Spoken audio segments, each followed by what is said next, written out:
សួស្តីអ្នកនរនៅក្នុងវីដេអូមួយនេះគឺខ្ញុំនឹងមករៀនអ្នកគ្នាអំពីរបៀបប្រើប្រាស់ជើងបណ្ណាញ AI ដើម្បីសរសេរ document ជាភាសាអង់គ្លេស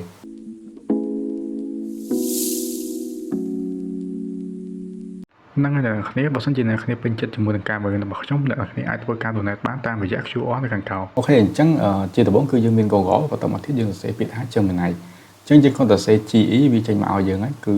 វា suggest មកឲ្យយើងចុចលើហ្នឹងមកបន្តមកទៀតយើងឃើញវាខាងលើគេនេះចឹងយើងចុចលើ Google ជើងបណ្ណាញទៅពេលយើងចូលមកដល់ខាងនេះគឺវានឹងចេញរបស់ដែលយើងត្រូវអានមួយចំនួនប៉ុន្តែខាងនេះអ្នកគ្នាអត់អានក៏បានដែរយើង skip ចោលទៅឬក៏យើងចុច note ណាទៅចឹងខាងនេះគឺជា model របស់ជើងបណ្ណាញអញ្ចឹងយើងអាចប្រើប្រាស់ជា flash នេះក៏បានឬក៏ pro នេះក៏បានឬក៏ personal នេះក៏បានដែរអញ្ចឹងយើងប្រើប្រាស់ pro ទៅបន្តមកទៀតយើងនឹងឃើញមាន model របស់គេនេះ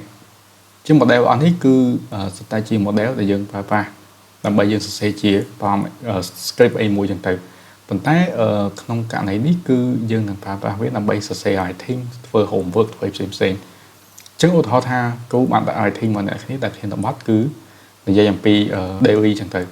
ដែលថាយើងធ្វើអីខ្លះមួយថ្ងៃគឺយើងធ្វើខ្លះនិយាយទៅគឺ habit របស់យើងប្រចាំថ្ងៃយើងសរសេរប្រធានបទហ្នឹងមកអូខេហើយមេយក paragraph អញ្ចឹងប្រធានបទរបស់យើងគឺ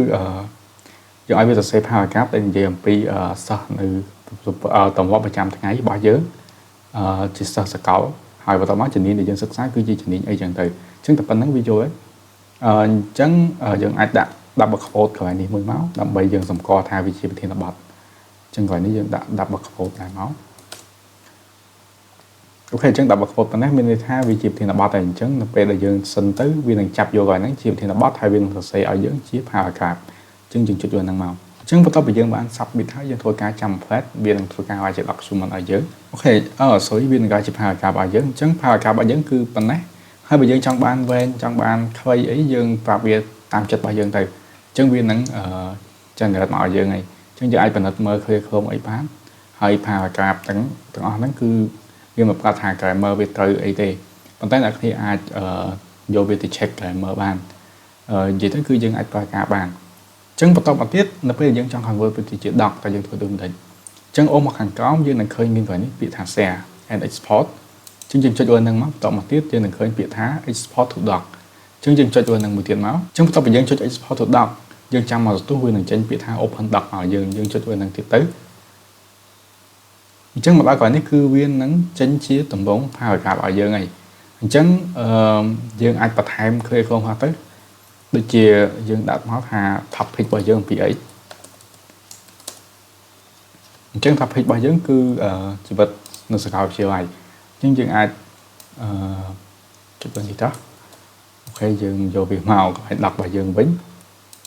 តែយើងកែបន្តិចទៅដើម្បីកុំឲ្យគ្រូសង្ស័យយើងអញ្ចឹងណាអញ្ចឹងប៉ុណ្ណេះមកយើងបានជាភាសារបស់យើងហើយអញ្ចឹងយើងមើលកន្លែងណាដែលខុសយើងអាចកែពាក្យពេចន៍វាបានហើយទៅអញ្ចឹងយើងដាក់កន្លែងនេះ font bold ដើម្បីឲ្យមើលទៅវាជាចំណងជើងហើយបន្តមកទៀតយើងតម្លើងទំហំ font ឲ្យធំតិចទៅតោះអញ្ចឹង paragraph នេះបើយើងឃើញថាវាយើងចៀតពេកយើងអាចសរសេរប្រវែងលើក្រោមបន្តិចមកអញ្ចឹងខ្ញុំយកប៉ុណ្ណេះចុះដើម្បីមើលទៅស្រួលអានអញ្ចឹងយើងអាចឃើញថាប៉ុណ្ណេះគឺយើងអាចប្រើប្រាស់បានហើយដើម្បីយើងយកទៅ submit ជាបន្ទុកអញ្ចឹងបើសិនជាអ្នកចង់ down ជា PDF ក៏បានដែរយើងចុចលើ file យើងចុចលើកន្លែងពាក្យ download